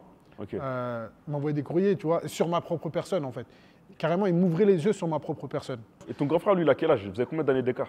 Mon frère, c'est un 88. Ouais. Ok, donc vous avez 4 ans d'écart. Ouais, c'est ça. Ouais. 4 ans, donc il a 22 ans à ce moment-là. Ouais. Et lui, à 22 ans, il a aussi, du coup, la clairvoyance. Parce que là, tu me dis ça, Très smart. Il a 30 ans, c'est un mec de 30 ans qui parle ça comme. Lui, à 22 ans, il te dit ça aussi. Ouais, donc on va dire que c'est déjà un truc un peu de famille, ça veut dire. Ok, d'accord. Donc du coup, donc, tu fais tes 10 mois. Tu fais tes 10 mois, tu ressors. Est-ce que tu dis, non, comme tu m'as dit, en vrai, tu veux dire que dans ta tête, c'est même pas en mode je vais arrêter. Là, c'est juste, je vais rectifier, je vais. Bon. Et à ce moment-là, tu n'as pas peur de dire, quand même, si je me refais péter, c'est chaud, je vais les redécevoir encore? Bah en fait, je crois que j'ai vécu ce traumatisme de les décevoir sec. Tu vois ce que je veux dire? Ouais, me dis maintenant, en vrai. Ça peut pas être pire. Ça peut pas être pire, en vrai. Tu vois ce que je veux dire? C'est bon, ils sont habitués, je suis un petit con, en vrai. Tu vois ce que je veux dire? Ok. Et derrière, tu vois, tu es en prison, tu fais des contacts, derrière. Tu vois, ton bagage street, il évolue un petit peu. Donc, ça veut dire que c'est réel ce truc en mode, c'est un peu l'école de la rue. C'est une vraie école du crime, en vrai. C'est une vraie école du crime. Si tu es relativement smart et que tu faisais 10 000 avant de rentrer, tu vas pouvoir faire 100 000 en sortant, en vrai. Tu vois. Ok. Donc, si tu es quelqu'un qui sait faire les choses aussi, tu vois. Donc, limite, en fait, il aurait même peut-être pas fallu que tu y ailles, en fait. Ouais, peut-être que il aurait peut-être fallu trouver une autre solution, mais pas t'envoyer là-bas. Donc, du coup, c'est quoi la suite? Donc, tu ressors. On va dire que donc là, ça t'a encore plus. En vrai, tu as grandi. Tu as grandi, mais dans le mauvais sens du terme. Ça t'a renforcé un peu dans tes croyances d'avant. Donc, tu es encore plus déter. Tu vas encore plus faire attention, mais tu lâches pas le morceau. Et donc, tu continues. Donc, comment est-ce que ça se passe? D'ailleurs, tu vois, je continue. On fait encore un peu plus d'argent, en vrai, tu vois. Sauf que là, en fait, je suis dans un truc où j'ai réseauté auprès de gens qui font aussi plus d'argent que moi, tu vois. Ça veut dire que là, tu rentres dans un univers un peu différent de celui de la street. Tu rentres dans l'univers de consommation un peu de luxe. Tu vois ce que je veux dire? Dire que tout ce qui est sorti boîte de nuit, toutes les conneries comme ça, des vacances très chères payées, toutes les conneries comme ça, mais qu'avec des gens, au final, qui te ressemblent dans cette mentale de faire de l'argent illégal, en fait, tu vois. Et donc derrière, en fait, ça te met dans un cercle qui est un peu vicieux. Parce que tu tires ton bénéfice de quelque chose qui est mauvais, tu le dépenses dans quelque chose qui est mauvais, avec des gens qui ont des intentions mauvaises. Tu vois ce que je veux dire? Là, en fait, en gros, tu es un peu dans une bulle qui te maintient, qui te bloque un peu. Tu es bloqué de toutes parts. C'est compliqué de sortir. Ouais, mais en fait, c'est même pas une bulle, en vrai. Tu te complais là-dedans, presque. Tu te complais au moment où tu te complais là-dedans. Mais après, oui, avec du recul, en soi, c'est une bulle. Ok. Et donc, du coup, 18 ans, tu sors. Ouais. Après, et comme tu as dit, c'est la première fois, donc il y a une deuxième fois. Et comment est-ce que ça se passe la deuxième fois? Qu'est-ce qui se passe? Deuxième fois, en fait, tu as vu, c'est une histoire qui est un peu plus poussée, en fait. Ce qui se passe, c'est que j'avais une altercation physique dans un tribunal. Donc altercation, bagarre. En plus, toi, à ce moment-là, c'était comment? Est-ce que tu avais aussi... Parce que c'est vrai qu'on a un peu mis ça entre parenthèses, parce que le parcours, il y a tellement de choses à dire. Mais c'est vrai que toi, à la base, comme tu as dit, tu as fait des arts martiaux, puis ensuite de la boxe, etc. Donc, est-ce qu'en simultané, en parallèle de tout ce que tu as pu vivre là, tu continues à maintenir la boxe? Ouais, carrément. C'est mon défouloir, frère. Tu vois ce que je veux dire? Donc tu lâches pas la boxe, donc tu sais te battre, tout ça. Ouais, j'ai besoin de ça. J'ai besoin. Ça veut dire que tous les soirs, je suis à la salle, tu vois ce que je veux dire. Tous les soirs, je m'entraîne. Quand tu peux avoir un combat, on va combattre. Tu vois ce que je veux dire. Je suis très discipliné là-dessus. Et donc, du coup, ouais, tu maintiens. Tu continues toujours la boxe. Et toi, tu à quel niveau à ce moment-là? Ouais, à cette époque-là, je suis classe A en Muay Thai, c'est-à-dire que je suis professionnel. Ok, donc tu fais du Muay Thai classe A. Donc ça veut dire que tu n'en faisais même pas juste en mode défoulard. Il y avait une carrière en fait, un peu. Même pas. Tu vois, j'ai jamais eu de grands rêves là-dessus. Je prenais ce qui venait. En fait, je prenais les challenges qui venaient, mais en fait, ce que je kiffais, moi, c'est le challenge, en fait. Tu vois, c'est de ressentir cette pression, cette adrénaline et d'avoir ce rapport d'homme à homme. En fait, on n'est que nous deux. Tu vois ce que je veux dire? D'accord. Donc ça, c'était le truc qui me ravivait, tu vois. D'accord. Donc ça veut dire que tu utilises la boxe en tant que défouloir, tu arrives à un très bon niveau, mais sans spécialement vouloir. En tout cas, c'est pas ça qui te motive à la base. Tu y es parce que ça se passe bien pour toi, tu continues. Et donc, du coup, si tu boxes à un haut niveau, donc j'imagine que tu as des coachs et tout, tu as une équipe autour de toi, tu ne t'entraînes pas tout seul. Est-ce que ces personnes-là savent ce que tu fais autour? Est-ce qu'elles essaient de te conseiller, de te tirer un petit peu? Ouais, forcément, c'est des personnes que tu as vu qui font partie de mon quotidien, en fait. Tu vois ce que je veux dire? C'est le cercle proche. Toutes ces personnes-là, je les fréquente tous les jours. Donc, ouais, ils savent. Maintenant, ils savent que je suis quelqu'un de très têtu, en fait. Et, tu vois, en fait, têtu, c'est même pas le terme. C'est que dans la vie, j'ai mes propres philosophies. Tu vois ce que je veux dire? Et n'importe qui dans mon cadre ou dans mes proches pourra te dire, en fait, je fais à ma sauce. S'il y a une chose que j'ai envie de la faire, je vais la faire. Et ils savent très bien, en fait, qu'ils ne pourront pas m'en dissuader. À partir du moment où je n'ai pas fait ce choix moi-même. Tu vois? C'est triste, hein, d'un côté. Hein, tu vois? Triste, ouais, mais d'un côté, ça m'a apporté certaines choses dans la vie positives. D'un côté, ça a été un défaut. Ça a été un défaut pour toi. Mais donc, oui, ils me dressaient la bonne parole. Younes, tu as d'autres qualités, etc., que de faire ça. Mais en vrai, ça n'a même pas le temps de rentrer et sortir. Ça ne rentrait même pas. Tu vois? Ça rentrait même pas. Donc, c'est-à-dire que toi, tu les écoutais, mais. Tranquille, par respect, les gars. ouais. Tu vois? Mais je serais toujours. Ok, d'accord. Ok, donc du coup, ouais, tes entraîneurs, etc., ils font ce qu'ils peuvent. Et comme tu es têtu, ils n'arrivent pas à te faire changer d'avis. Donc là, on va refermer la parenthèse et on revient. Donc du coup, tu dis tribunal, altercation. J'ai déjà connu des services, donc c'est au tribunal. Le procureur lui-même, il est sorti de la salle d'audience pour dire ces deux-là, embarquez-les-moi. Tu vois ce que je veux dire? C'est pas tous ceux qui ont participé à l'échauffourée. Directement. Embarquez-les-moi. Et donc, après ça, vas-y, tribunal. Le lendemain, comme par hasard, en fait, tout s'est enchaîné. Le lendemain, on est en voiture. Et sauf qu'on croise une voiture de police, tu vois, on croise une voiture de Baqueux. Donc, nous, étant donné qu'on est interdit, chasse, tu vois, on fait une chasse, on grille un feu rouge, on se fait tamponner par deux voitures. Ça veut dire que derrière, après, tout s'est cumulé. Ça veut dire que la commission rogatoire qu'il pouvait avoir pour stupéfiants. Il y avait une CR en plus. Voilà, exactement. En fait, tout s'est cumulé. En fait, pour te dire, moi, au début, j'ai fui. Et puis, je crois, une semaine après, je me suis rendu, tu vois. Je me suis rendu tranquille. En fait, ils sont venus me contrôler, tu vois. J'ai pas essayé de fuir. J'ai dit, je suis là, les gars, tranquille, tu vois. Et après, donc, du coup, ouais, je suis au placard et tout, à Villepinte. Ça veut dire, tu as vu, après, mettre toute cette amas de peine un peu ensemble, ce qui a correspondu derrière à 3 ans, tu vois, un peu plus de 3 ans déjà. Ok. Donc, du vois. Tu as quel âge à ce moment-là? Là, au moment où je sors ou au moment Non, au moment où tout ça s'arrive, quand tu vas au tribunal, après, tu vois, là, faites la garde à vue. Parce que comme tu as dit, tout s'est passé au même moment, tu vois. Donc, tu as quel âge à ce moment-là? J'ai 21 ans. Comment est-ce que toi, tu le vis à ce moment-là? Moi, j'ai pas d'instinct de fatalité au caisse en soi. Et en fait, quand je suis sur le fait accompli, je peux plus revenir en arrière. Tu vois ce que je veux dire? C'est un peu ma gamberge. Parfois, elle va être prise pour certains comme une gamberge de con, en vrai. Mais non, moi, c'est ma gamberge. C'est de dire, bah, maintenant, je suis sur le fait accompli, j'y suis, je peux plus avoir de regrets. Tu vois, je peux plus avoir de regrets. Maintenant, comment est-ce que, là, ça peut faire beaucoup. 3 ans, ça peut faire beaucoup. Donc, comment est-ce que je tire les vrais enseignements et comment je capitalise sur cette expérience et comment j'apprends, comment je bénéficie de ce temps-là pour faire les choses bien. Tu vois? Donc là, déjà, j'ai eu ce déclic un peu de dire, ouais, c'est bon, il faut calmer. On a compris. Tu vois? Donc là, il faut que je capitalise sur le temps, Ahmad. Ok, ouais, c'est ça. En fait, tu te dis, en gros, dans tous les cas, je suis là, de quoi t'en faire. Donc toi, ton moyen un peu on va dire, de ne pas perdre les pédales, de rester sur les rails, c'est de capitaliser sur ce temps-là pour sortir peut-être meilleur. Mais est-ce que toi, quand tu rentres, est-ce que tu te dis, là, cette fois, quand je sors, c'est fini, ou tu es en mode, tu n'y penses même pas pour l'instant, c'est trop loin, c'est comment? Je n'y pense pas directement. Tu vois, j'y pense pas directement, mais je me dis, le truc premier qui me vient en tête, c'est pas d'aller trouver de nouvelles sources ou de nouveaux potes qui vont me permettre de manger plus. Non, c'est comment est-ce que je capitalise sur ce temps-là. Tu as vu, là, ça peut faire long. Comment tu sors meilleur? Comment on en tire quelque chose de ça. Comment tu retombes pas au placard, mais pas en ne faisant pas attraper, mais c'est en faisant potentiellement autre chose. Cette gamberge, elle n'est pas encore là. Tu vois, enfin, elle n'est pas là du tout, tu vois, à ce moment-là. Elle n'est pas là du tout, ok. Et donc, du coup, rebelote, tu repars une deuxième fois. Est-ce que ça te choque, et même au niveau de ta famille, est-ce que ça les choque une deuxième fois? Ou comment vous le vivez ça? Je pense pas que ça les choque en fait. Je pense que la première fois, tu vois, ça les a choqués. Tu vois, une petite anecdote sur la première fois qui est un peu marrante, tu vois, c'est que, tu vois, à l'époque, tu vois, moi, j'allais faire les courses avec ma mère et on passait, tu vois, près du four.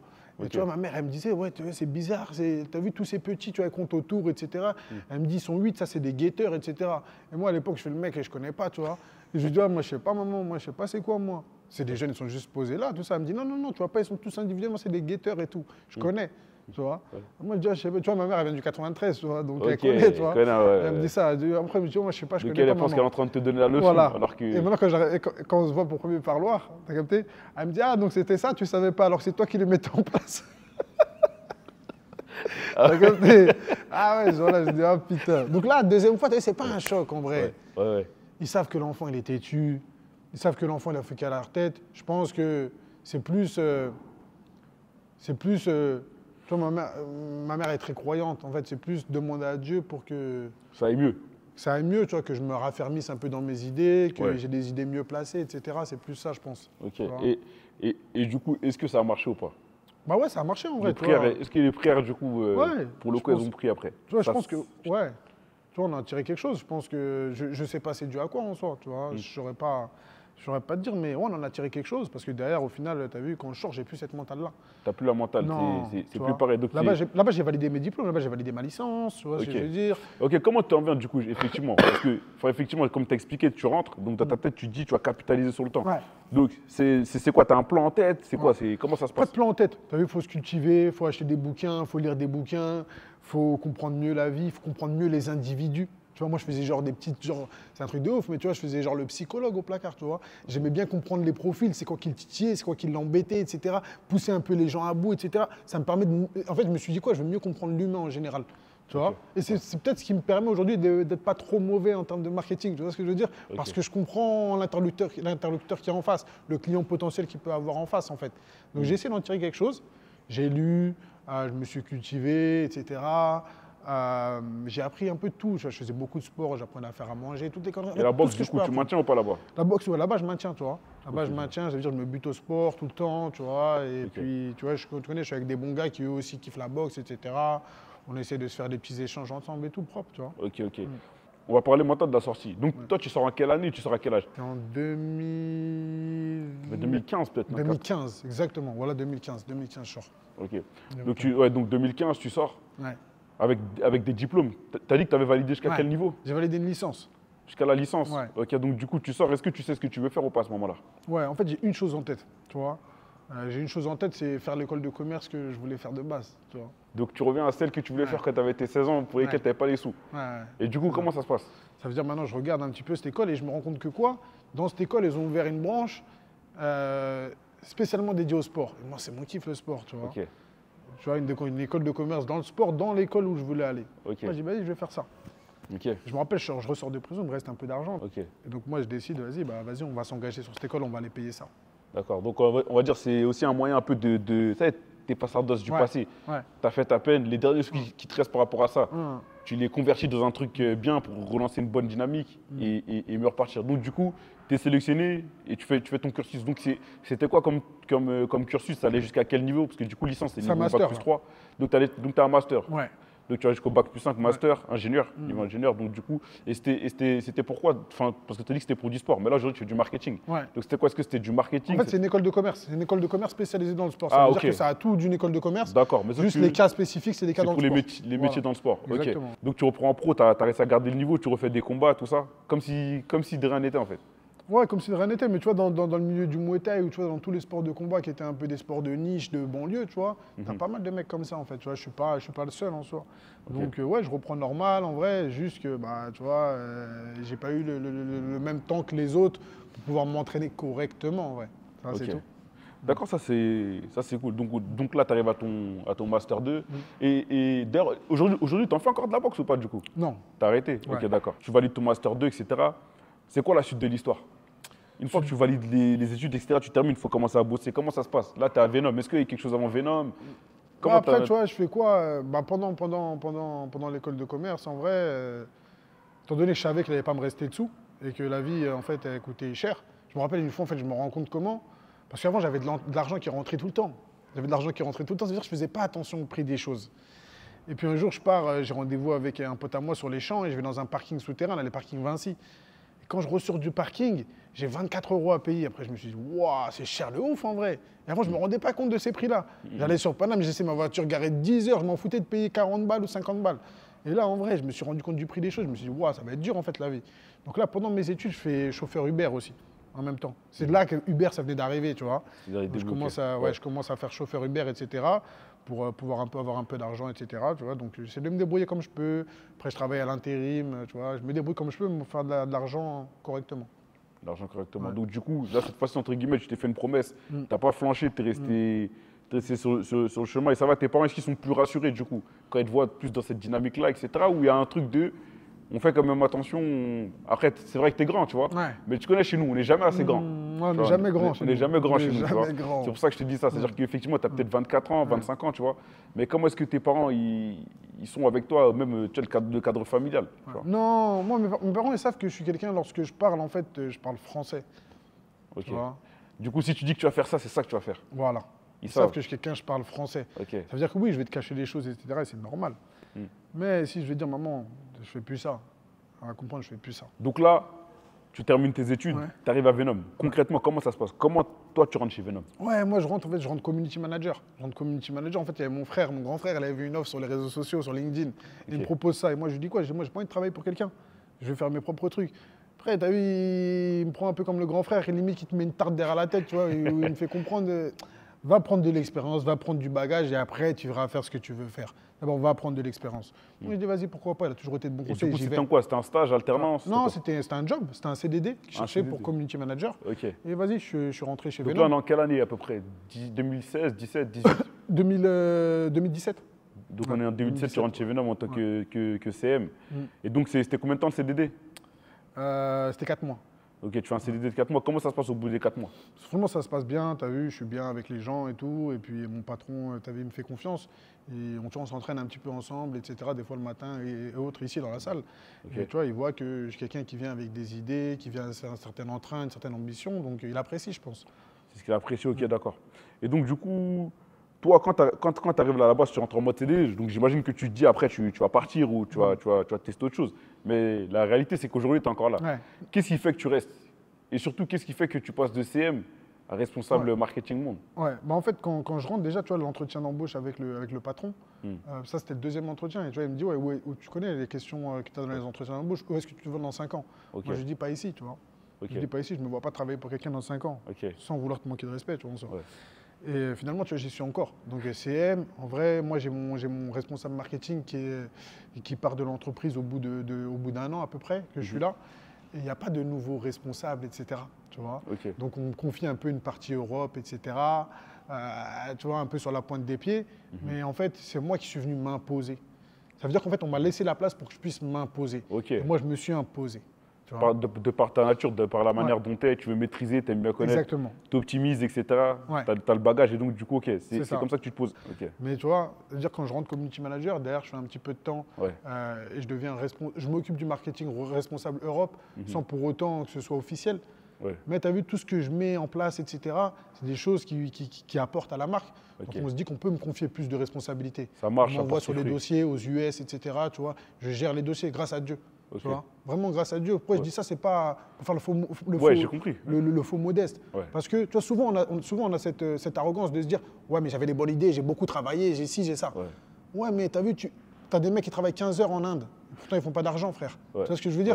Eux, c'est des mecs qui sont rigoureux, sont disciplinés, et pourtant, il n'y a rien du tout. Il n'y a pas de réussite derrière. Donc, en vrai, j'ai essayé de mettre les éléments, et tu as vu, Dieu derrière, il a permis la réussite. Effectivement, il y a une autre dimension, en tout cas, il y a une autre dimension quand tu es croyant, effectivement, qui peut entrer en jeu. Dès que j'ai grimpé un peu les échelons, bah, tu connais, de toute façon, je ne vais pas t'apprendre, mais tu as vu, quand tu es petit, on te calcule. quand tu commences à prendre du poids, tout le monde essaie de te mettre un peu des coups d'épaule et tout. Tu connais le monde, la politique un peu dans les entreprises, etc. C'est le cas partout. Tu vois, on ne va pas pointer du doigt Venom ou loin de là. C'est le cas partout. Et donc, tu as vu, il y a pas mal de gens, dès que je commence à prendre un peu de grade, qui vont parler derrière moi, etc., tu vois, qui vont essayer de me causer du tort, mais manque de peau, mes résultats, ils parlent pour moi, j'ai pas besoin de parler. Et je laisse parler que mes résultats pour moi, tu vois, mais vraiment que ça. La politique, elle est simple. En fait, à partir du moment, ma mère elle m'a toujours appris une chose, en fait, soit le reflet de la personne en face de toi, soit un effet miroir. La personne en face de toi, c'est un enculé, soit un putain d'enculé. La personne en face de toi, elle est grave bonne, soit grave bon, tu vois. Donc ces personnes-là, moi, quand je vois qu'ils ont une forme de malveillance vis-à-vis de moi, etc., moi, ce que je fais, je m'adapte. Et comment je m'adapte? Ça veut dire avec un comportement hyper arrogant. Hyper arrogant, je les prends de haut, en gros, je ne parle pas avec vous, mes résultats, ils parlent. Personne ici va me dire quoi que ce soit. Tu vois ce que je veux dire, cette mentale un petit peu là. Et donc derrière, vas-y, ça se passe bien et tout. Mais sauf que, bah vas-y, à un moment donné, il y a un mail qui arrive dans l'entreprise, à tous les collaborateurs de l'entreprise, en gros, ici, et qui dévoile mon passé. Un mail anonyme, tu vois. Ah ouais, donc ça veut te nuire à ce point. Ouais, tu vois. Donc tu as un mail anonyme qui arrive comme ça, tu vois, je vous le montrerai. C'est qui cette personne-là? Je sais pas, voilà, je sais pas. J'espère qu'elle va regarder l'interview.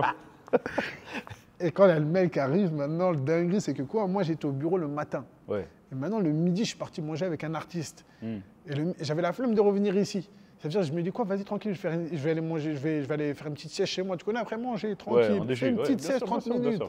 Sauf que je commence ma sieste, j'ai un appel de mon patron. Je prends mon téléphone, je réponds, ouais, allô, tout ça. Ouais, Younes, t'as vu tes mails et tout? Quel mail?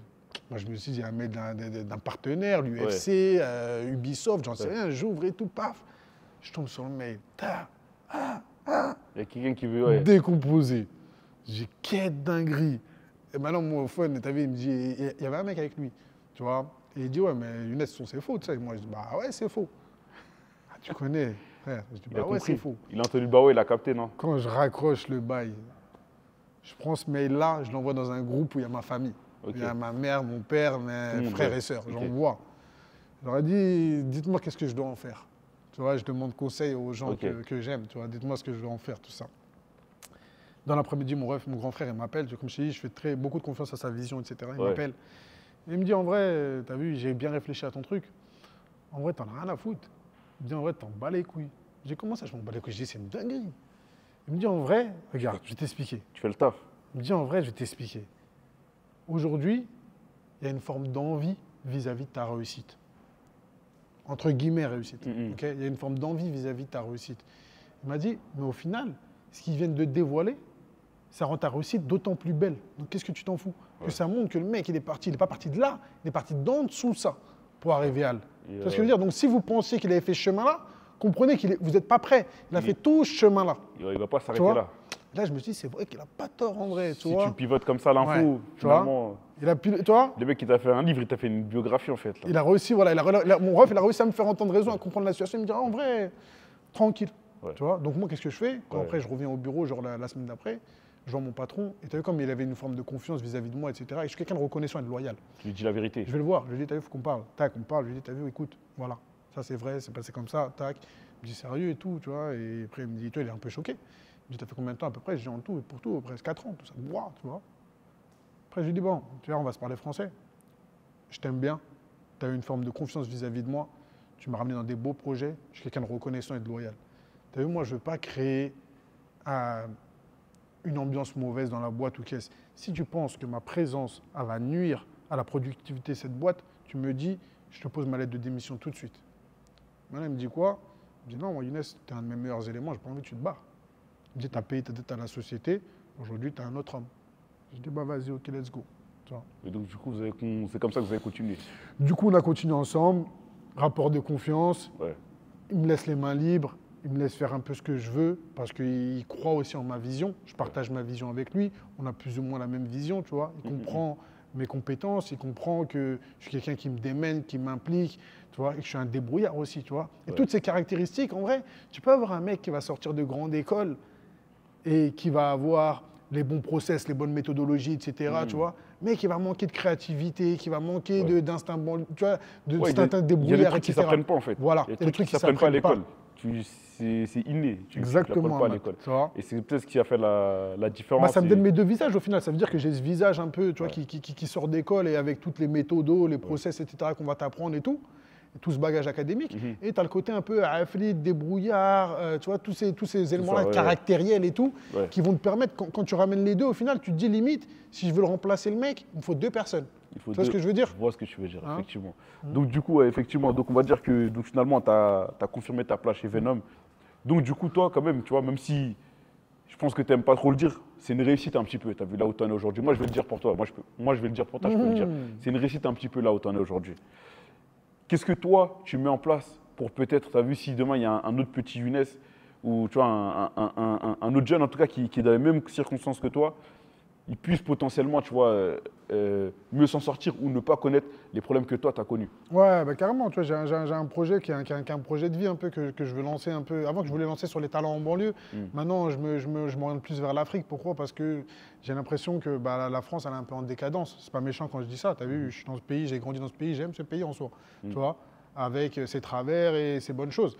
Mais voilà, c'est comment demain on donne la possibilité, on donne la chance à des profils qui ont peu de ressources, comment on leur permet aujourd'hui de se développer et surtout d'exploiter le maximum de leurs capacités. Parce qu'on a tellement de talents, que ce soit en banlieue, que ce soit même dans les zones rurales, que ce soit en Afrique ou autre, qui sont inexploités. Et ce qui fait qu'aujourd'hui, bah, la France, elle stagne beaucoup en soi.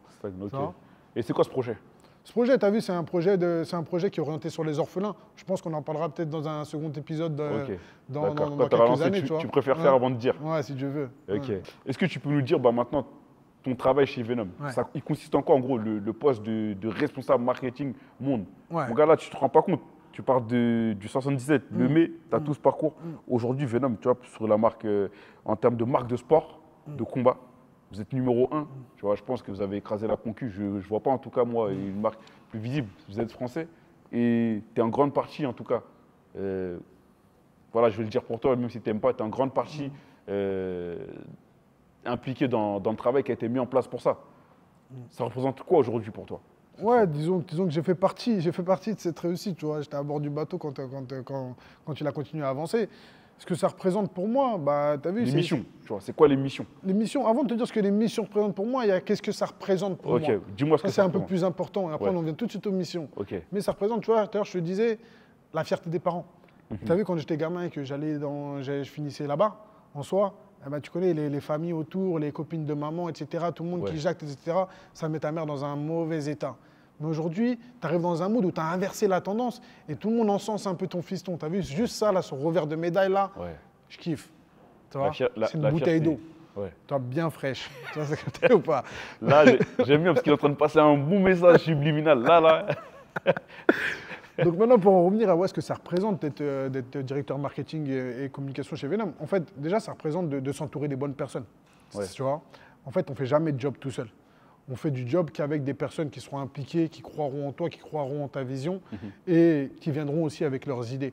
Donc déjà, ma première fonction, c'est de bien savoir m'entourer, de constituer une équipe autour de moi, de personnes qui sont compétentes, de personnes qui adhèrent au projet, de personnes qui adhèrent à ma vision et à la vision globale de l'entreprise et des personnes qui sont loyales vis-à-vis de toi. Tu vois, il y a un vrai rapport de confiance que j'ai instauré avec mon équipe. Et aujourd'hui, tout le job qui a été fait, même si c'est moi qu'on va mettre en avant, là en l'occurrence dans cette interview-là, c'est le job de mon équipe en vrai. Parce que c'est des gens, tu as vu, ils ont mouillé le maillot pour qu'on en arrive là. Ça veut dire que c'est bien beau de venir avec des idées et dire, OK, d'accord, on va communiquer. La marque aujourd'hui, on n'a plus besoin de communiquer sur les produits, on a besoin de communiquer sur des valeurs. Pour communiquer sur les valeurs, il faut trouver les bons ambassadeurs qui véhiculeront ces valeurs-là.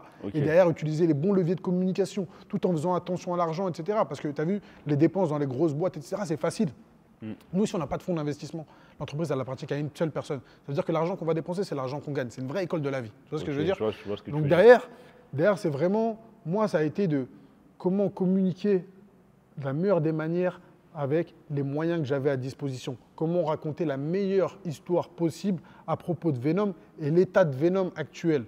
Et derrière, comment j'ai réussi à véhiculer ce message-là à travers des personnes humaines. Donc des ambassadeurs de marque, des athlètes, des artistes, des personnalités, etc. Et comment j'arrive à assurer l'authenticité, la légitimité de la marque auprès de tous les fans de sport de combat au monde. Et ça a été notamment avec le deal UFC, d'autres deals avec de gros athlètes, des deals avec des célébrités, etc. Donc moi, mon job, en final, si je dois le décrire, il est d'apporter la vision pour le chemin futur de la marque, en fait. Okay. Tu vois, c'est comment est-ce qu'on écrit l'histoire de la marque. Parce qu'avant, tu le vois, toi. Avant que l'histoire s'écrive elle-même, en fait, il y a quelqu'un qui vient et qui fait un petit croquis, en fait. Nous, on est là à faire un petit croquis. Et derrière, on essaie juste de suivre les lignes au fur et à mesure du temps. Tu vois. Donc derrière, on essaie de dessiner un certain avenir pour la marque. Et si on a été relativement assez visionnaire, ça le fait.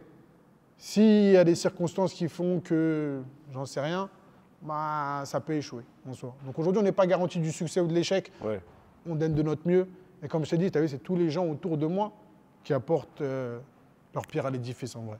Ok, ouais, donc c'est une marque qui est beaucoup orientée sur l'humain, moi, de ce que je comprends, de ce que tu me dis. Ouais, c'est hyper important. Orientée sur l'humain et les valeurs. Donc là, tranquillement, tu t'annonces comme ça en catimini, vous avez signé le deal avec l'UFC, comme si l'UFC c'était, je sais pas quoi. Là c'est la plus grosse organisation du monde. Dana White, tout ça, là c'est une dinguerie, genre. Comment est-ce que ça se passe, tu vois, genre, comment tu le vis, ça, toi? Moi, en vrai, c'est pas la signature qui m'intéresse. C'est tout ce qu'on va pouvoir en faire de ça. Tu vois ce que je veux dire?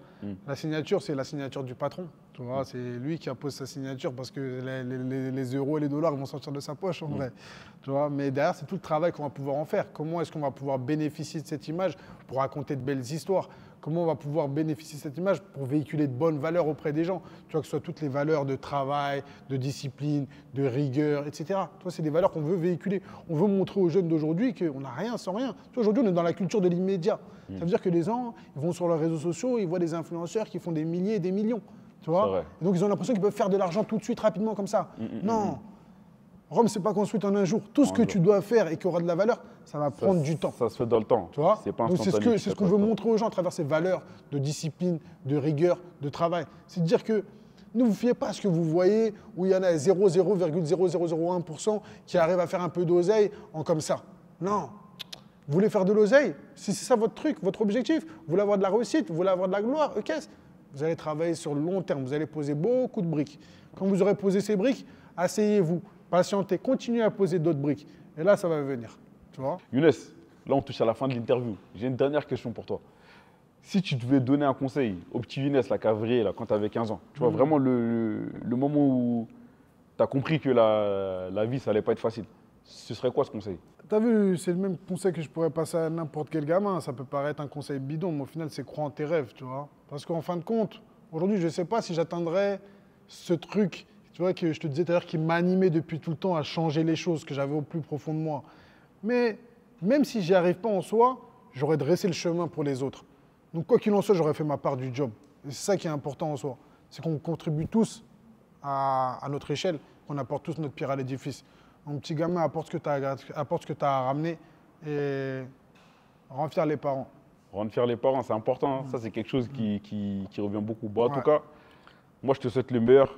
Grosse force à toi, au projet aussi que tu entreprends. Moi, je valide en tout cas. Depuis que je connais, je certifie effectivement. Tu as vu, je vois le taf qui est fait un petit peu, notamment avec les frérots de Smile Mouvement, etc.